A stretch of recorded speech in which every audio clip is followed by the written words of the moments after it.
자, 하나님께서는 율법이 육신의 연약함으로 할 수 없는 의와 구원을 예수 그리스도 안에서 이루셨다고 저번 주에 말씀을 드렸습니다. 그래서 하나님께서 율법의 의가 우리 안에서 이루어지게 하셨어요. 누구를 통해서? 예수 그리스도를 통해서. 예수 그리스도에게 죄를 정하사 그에게 죄를 떠넘겨서 우리에게 율법의 의가 이루어지게 하셨다는 것입니다. 그래서 율법의 요구인 의를 이루어 우리는 생명을 갖게 되었습니다. 이제 구원받은 성도는 죄와 사망의 지배와 통제를 벗어나서, 그리고 죄의 종이 된 신분에서 벗어나서 하나님의 자녀가 되었습니다. 우리는 더 이상 죄와 사망의 법에 의해 저촉받지 않습니다. 그러면 이런 일이 어떻게 누구에게 일어나는가입니다. 4절에 답이 있습니다. 육신을 따르지 않고 그 영을 따라 행하는 우리에게 율법의 요구가 이루어지게 하려 하심이니라. 그러니까 영을 따라 행하는 우리에게 율법의 요구가 이루어진다는 것입니다. 그렇다면 바울 사도가 말하고 있는 육신을 따라 행하는 것과 영을 따라 행하는 게 무엇이냐는 거예요. 육신을 따라 행하는 것과 영을 따라 행하는 것이 무엇이냐를 알기 위해서는 먼저 행하는 이라는 단어에 대해서 알아야 합니다. 일반적으로 사람이 어떤 일을 하게 될 때는 목적이 있습니다. 여러분들이 공부를 잘했어요. 그렇다면 공부를 하게 한 목적이 있을 것입니다. 대부분 우리가 어렸을 때는 막연합니다. 그래서 부모들이 공부를 잘하면 훌륭한 사람이 돼요. 그러니까 공부를 잘하세요. 이렇게 아이들에게 목적을 갖게 만듭니다. 공부를 하도록 목적을 갖게 만드는 거죠. 그래서 아이가 보기에는 훌륭한 사람이 된다는 게 막연해요. 어떤 게 훌륭한 사람인지 잘 모릅니다. 그러나 부모의 가르침에 따라 훌륭한 사람이 되는 목적을 가지고 공부를 합니다. 근데 조금 더 성장해서 세상을 알게 되면 더 좋은 삶과 명예와 부까지도 생각해 보게 됩니다. 또 사회와 국가, 또 세계에서 자신의 신념과 가치를 실현해 보기 위해서 공부를 하게 됩니다. 공부하는데도 목표가 있고 목적이 있게 되는 거예요. 직장 생활에도 사업을 해도 우리가 어떤 일을 해도 다 목적이 있습니다. 이런 목표와 목적을 가지고 자신의 삶을 살아가는 사람들에게는 목적을 이루고 목표를 달성하기 위해서 자신을 특별하게 관리하게 됩니다. 그래서 목표를 이루는데 불필요하고 방해가 되는 것들을 하고 싶어하는 마음이 일어나지만은 이러한 마음과 행위를 통제하거나 또는 자신만의 어떤 규범을 정해놓고 도전해 나갑니다. 이런 목표와 목적이 한 사람의 생각과 행위를 지배하고 또한 제한하거나 허용하기도 하는 겁니다. 사람들은 누구나 이런 삶의 방식을 유지하게 됩니다. 이런 생활을 사람들이 일반적으로 행하는 모습들입니다. 다시 한번 우리의 신앙생활과 관련해 말하자면 우리는 주일을 온전히 하나님께 드리려고 노력합니다. 주일을 지키는 것이 우리 그리스도인들의 보편적이고 그리고 일반적으로 생활에서 행하는 모습들입니다. 그러나 주일을 지킨다는 것은 우리 인생의 한 부분에서만 지키는 것이 아니라 우리 인생 전체 부분에서 반드시 지켜 행하여야 할 일이라는 것입니다. 그리스도인들은 자신의 생애에서 주일을 지키기 위한 목표와 목적을 가지고 자신의 생각과 계획 그리고 행위를 지배하고 제한하거나 허용하며 생활하는 거예요. 이런 모습을 우리가 행하는 것이다 라고 말할 수 있습니다. 예수 그리스도로 인한 죄사함과 천국의 삶이라는 최고의 가치를 깨달은 자가 행하는 행위를 예수님께서 비유로 이렇게 말씀하셨습니다. 마태복음 13장 44절에 천국은 마치 밭에 감추인 보화와 같으니 사람이 이를 발견한 후 숨겨두고 기뻐하며 돌아가서 자기의 소유를 다 팔아 그 밭을 사느니라. 그리스도인들은 이 세상의 부귀와 명예 또는 이념이나 이상이라는 상대적인 가치보다는 천국이라는 절대적인 가치를 목표로 삼아서 자신의 생각과 행위를 지배하고 제한하거나 허용하며 행하는 생활 방식을 추구하고 있습니다. 이런 행함이 그리스도인에게는 일반적이고 보편적인 모습입니다. 중생하지 못한 사람이 볼 때 그것이 기독교인들이 하는 어떤 특별한 생활 방식이라고 볼 수 있지만 우리 기독교인들에게도 하나님을 섬기며 구원받은 자로서 천국을 사모하며 그 천국을 얻기 위해서 노력하는 특별한 생활 방식이라고 할 수가 있습니다. 우리 성도분들 모두가 영원히 소유하지 못할 것을 영원한 소유와 바꾸지 않는 총명함을 가지고 있다고 저는 믿습니다. 그래서 여러분들이 천국을 소유한 자로서 천국의 가치를 우선적으로 절대적으로 드러내시는 신앙생활을 하시기 때문에 하나님께서도 여러분들을 기뻐하실 것이라고 저는 믿어 의심치 않습니다. 두 번째는 육신입니다. 육신이라는 말은 타락한 인간 본성을 말할 때 대표적으로 사용되어지는 말입니다. 그러니까 성령을 따른다는 것에 반대되는 말이 육신을 따르는 것입니다. 우리는 여름철에 길 가다가 종종 목격하는 일이 있습니다. 술에 취한 사람들이 소변을 보다가 정신을 잃은 것인지 바지춤이 벗겨진 채 길에 패대기 쳐진 것처럼 누워있거나 우통이 벗겨진 상태로 혼자서 중얼중얼 거리는 모습을 보게 됩니다. 보셨습니까? 네. 어떤 때는 양복을 입고 넥타이를 단정하게 매신 신사분이 그렇게 하고 있는 것을 볼 때도 있습니다. 제가 자정을 넘긴 새벽 시간에 집에 들어갈 때 집에 들어가다 보면 먼저 상가 앞에 있는 그 현관 출입구를 통과해야 돼요. 근데 그 현관 앞에부터 토사물이 놓여져 있는 거예요. 그 현관 그 상가 앞에 있는 현관문을 열고 들어가면은 거기에 또다시 철문이 있습니다. 그 철문을 들어가는데 그 철문 앞에도 또 토사물이 있는 거예요. 그 철문을 들어가서 엘리베이터를 타기 위해서 비밀번호를 누르는 그 문이 하나 있습니다. 거기에도 있는 거예요. 그래서 기분이 상당히 나빴어요. 그리고 엘리베이터 앞에 갔더니 거기에도 있어요.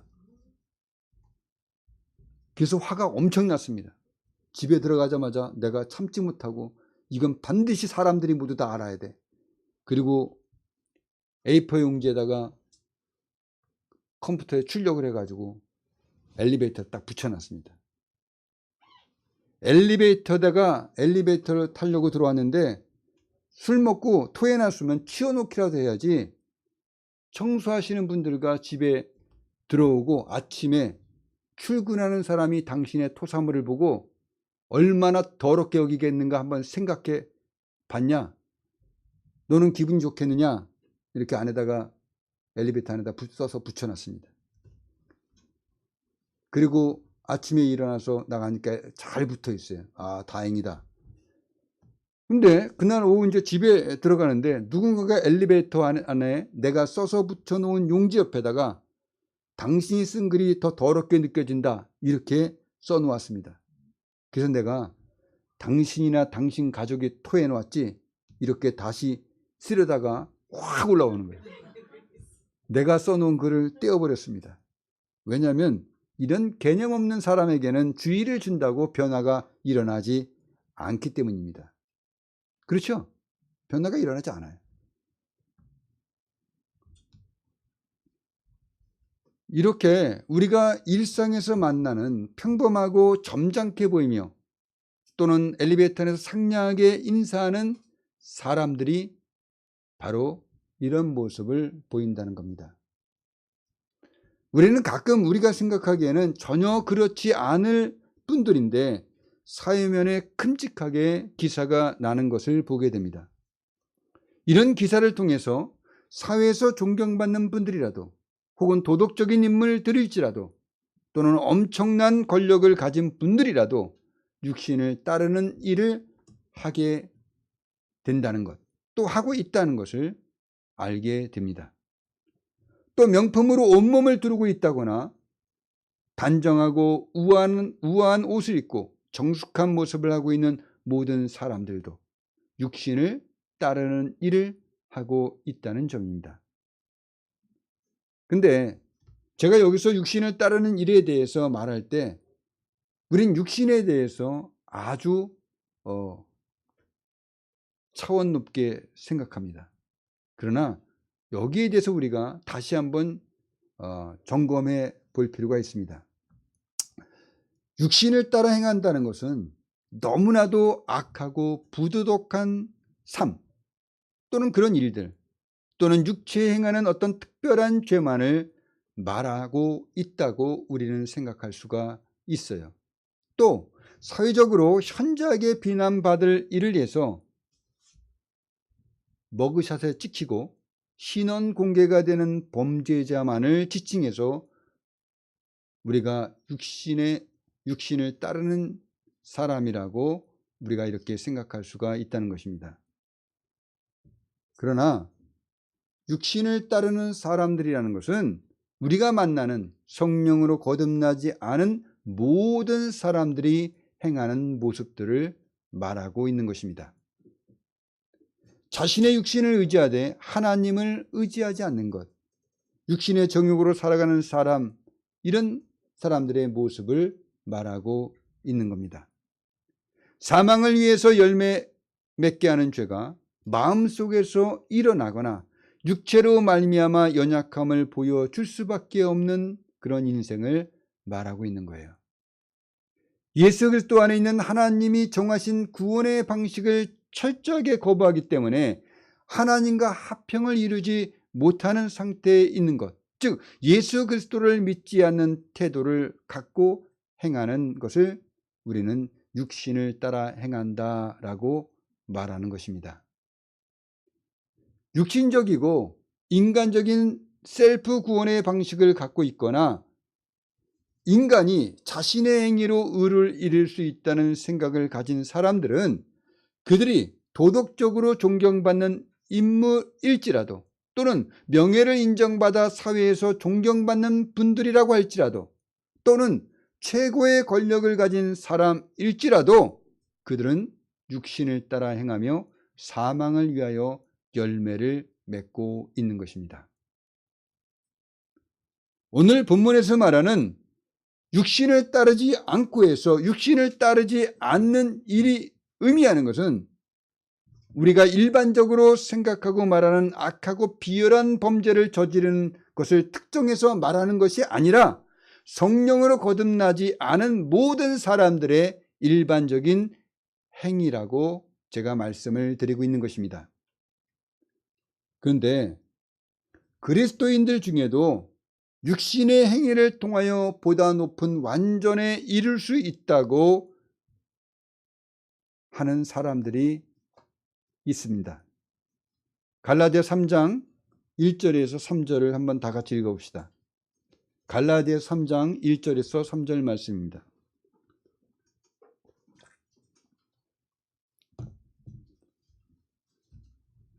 우리 같이 읽어보겠습니다.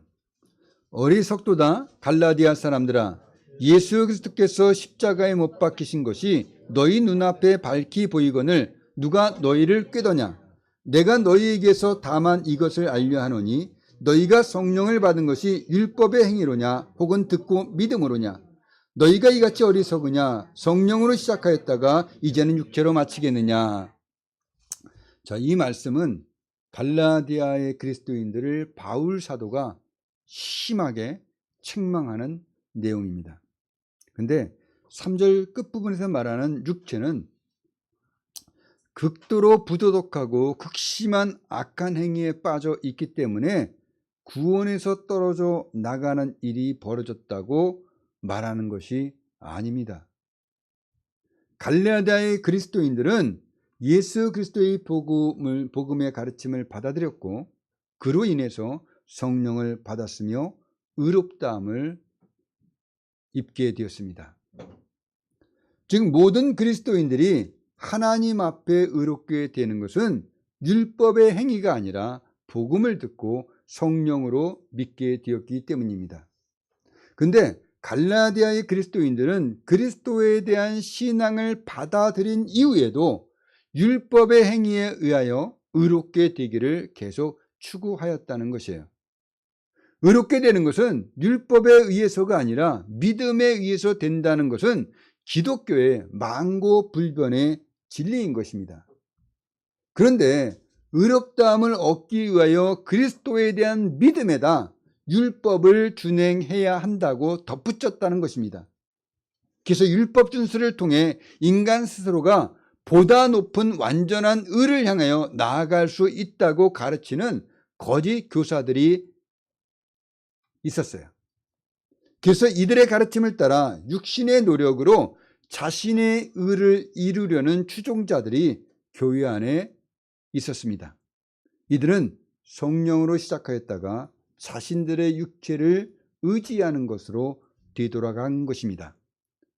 율법은 인간을 구원하는 것이 아니라 정죄하여 사망에 이르게 합니다. 이 말은 율법을 완전하게 지켜서 율법의 요구를 이루어 하나님으로부터 의롭다고 인정을 받을 수 있는 인간은 전무하다는 것입니다. 인간이 죄 가운데 태어나 죄 가운데 죽어가는데 어떻게 스스로 완전한 의에 이를 수 있겠습니까? 그러니 바울 사도가 생각하기에는 갈라디아의 그리스도인들이 얼마나 어리석은 사람들이었겠어요. 하나님이 정하신 방법이 아니라 육신적이고 인간적인 구원의 방식을 갖고 있거나 그리스도로 말미암은 의에다가 인간이 자신의 행위로 율법을 준수함으로 보다 더 완전한 의를 이룰 수 있다는 생각을 가진 사람들이 그리스도인들이라는 것이에요. 오늘날 그리스도인들 중에도 이런 사람들을 찾아볼 수가 있습니다.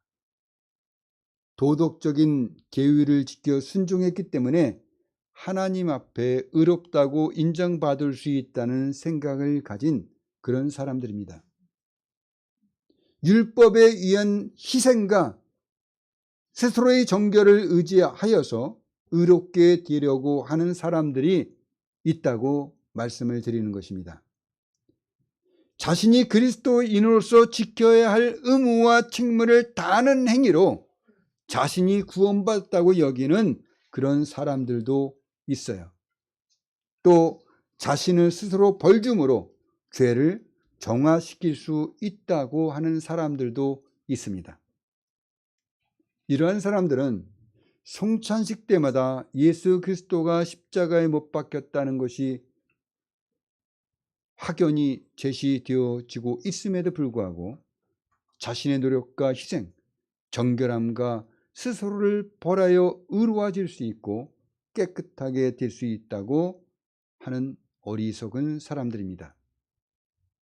할 수 없고 이룰 수 없는 일들을 또다시 시작하여 기독교의 진리를 왜곡하고 있을 뿐만 아니라 스스로 좌절하고 부끄러워했던 그 각오로 다시 돌아가기 때문에 수고가 많지만은 위로받지 못하는 일을 다시 행하는 것입니다. 얼마나 어리석은 사람들입니까? 노력하고 희생하지만은 자신을 사망에 이르게 하는 헛된 일을 하는 그런 사람들이에요. 하나님께서 주신 은혜 안에서 하나님과 화평한 관계를 누리는 것이 아니라 중생하지 못했을 때 가졌던 하나님과의 불신의 관계, 그리고 스스로 신이 되고자 하는 교만함, 어리석음, 우둔함으로 다시 돌아가는 것입니다. 사람이 의롭게 되고 구원을 받는 것은 인간 자신에게서 결코 나올 수 없는 것입니다. 사람이 의롭게 되고 구원을 받는 것은 오직 그리스도 예수 안에 있는 하나님 아버지의 은혜로서만이 가능한 일입니다. 자, 그렇다면 우리는 정말 누가 진정한 그리스도이냐? 이렇게 우리는 생각해 볼 수가 있습니다. 정말 나는 진정한 그리스도인일까? 진정한 그리스도인들은 육신을 따르지 않고 하나님의 영을 따르는 사람들입니다. 자신을 정결하게 하는 노력으로 깨끗해지고 또 의로워지고 그리고 자신을 구원시킬 수 있다는 인간적이고 그리고 율법적인 행위를 예수 앞에 내세운다면 그는 육신을 따르는 사람입니다. 그러나 오직 예수 그리스도로만 의로워지고 구원받을 수 있다고 믿는 사람들, 이들이 영을 따르는 사람들입니다. 자신의 행위로는 의롭다함을 받을 수 없고 구원받을 수 없기에 자신의 구원을 위해 오직 예수 그리스도의 공로만을 의지하는 그런 사람들이 바로 그리스도인이라는 것입니다. 자신의 선행조차도 티와 흠이 있기 때문에 하나님 앞에 내세우지 못하고 흠과 티가 없는 죄가 없으신 예수 그리스도를 의지하는 모든 이들에게는 분명한 성령의 역사가 나타납니다. 진실로 그리스도를 믿어 구원을 받은 그리스도인들에게는 그들의 구원이 확실하다는 증거들이 보여진다는 것입니다. 영을 따라 행하는 이들은 죄를 사함받고 의롭다함을 받으며 구원을 얻은 기쁨과 감격이 넘쳐납니다. 또한 마음의 할례를 받은 성령의 사람에게는 하나님께 감사를 드리며 자신을 구원하신 그리스도를 본받아 살려고 삶의 혁신, 생활의 개혁이 분명하게 보여지도록 일어난다는 것입니다. 성령을 따라 행하는 그리스도인들은 그 마음과 사고방식과 욕망과 행실이 분명히 달라진 것이 모든 사람들에게 확연히 눈에 띄어진다는 것입니다. 성경은 이렇게 성령을 따라 행하는 사람의 특징들을 말씀하고 있어요. 우리도 한번 다 함께 요한일서 3장 22절에서 24절을 한번 읽어보겠습니다. 요한일서 3장 22절에서 24절입니다. 요한일서 3장 22절 24절 한번 다 함께 읽어보겠습니다. 무엇이든지 구하는 바를 그에게서 받나니 이는 우리가 그의 계명을 지키고 그 앞에서 기뻐하시는 그의 계명은 이것이니 곧 그 아들 예수 그리스도의 이름을 믿고 그가 우리에게 주신 계명대로 서로 사랑할 것이니라. 그의 계명을 지키는 자는 주 안에 거하고 주는 그의 안에 거하시나니 우리에게 주신 성령으로 말미암아 그가 우리 안에 거하시는지를 우리가 아느니라. 아멘.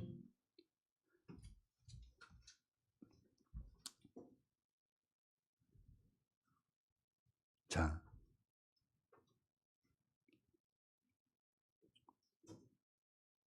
더 이상 율법의 정죄 아래 있지 않고 율법의 요구를 이루신 예수 그리스도 안에 있다면 그리스도 예수 안에 있는 생명의 성령의 법에 의해서 죄와 사망의 법에서 해방된 사람입니다.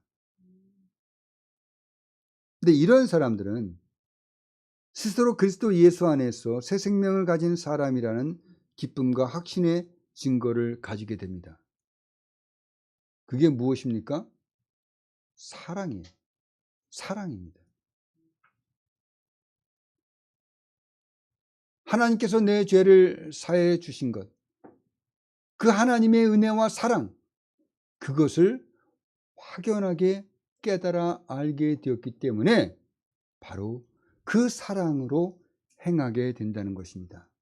내가 받은 사랑과 은혜를, 하나님이 나에게 주신 그 사랑과 은혜를 따라 살아가게 된다는 거예요.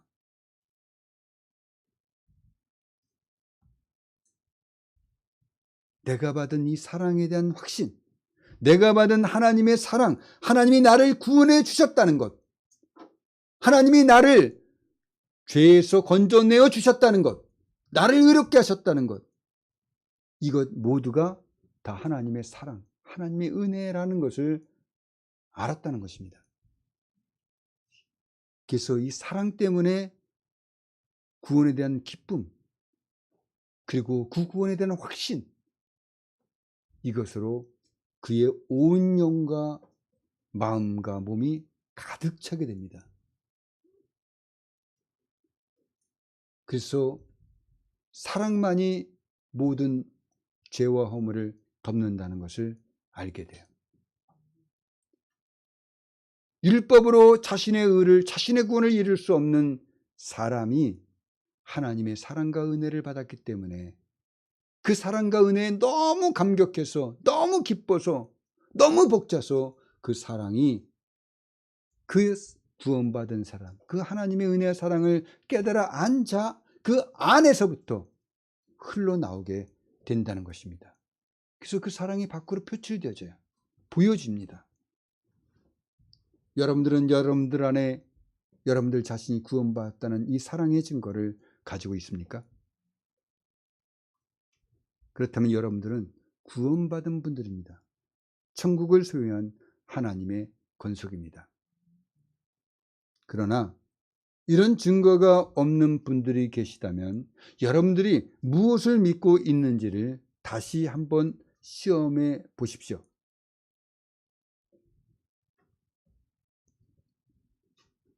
내가 아직도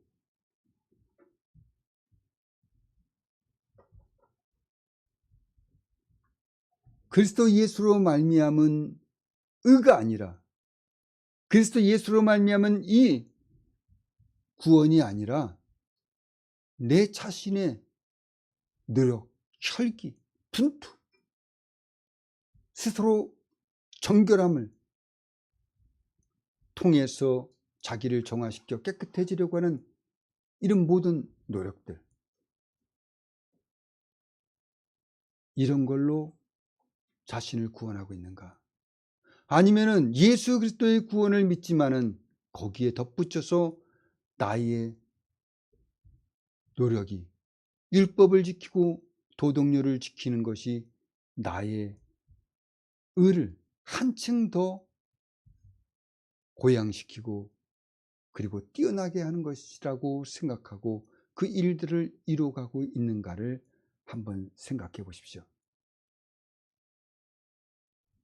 정말 내가 어디에서나 예수가 나의 구주 되심을 마음으로 믿어 의심하지 않고 입으로 고백하고 있는가를 생각해 보십시오.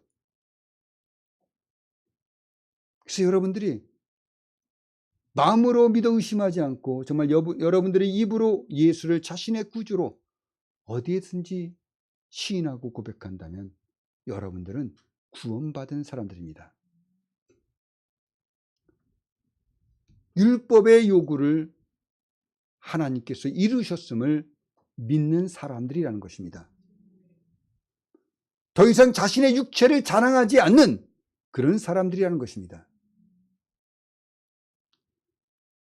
자기 아들을 죄 있는 육신의 모양으로 보내어 육신의 죄를 정하사 육신을 따르지 않고 그 영을 따라 행하는 우리에게 율법의 요구가 이루어지게 하려 하심이니라는 이 말씀을 이제 여러분들이 분명히 이해하셨을 것이라고 저는 생각합니다. 이제 여러분이 구원받았다면 하나님은 우리가 영화되기까지, 우리 속에 거하시며 우리 안에서 역사하시면서 빌립보서 1장 6절에서 말씀하신 대로 너희 안에서 착한 일을 시작하신 이가 그리스도 예수의 날까지 이루실 줄을 우리는 확신하노라 라는 이 말씀을 분명히 이루어 가고 계실 것임을 믿어 의심치 않습니다. 기도하겠습니다.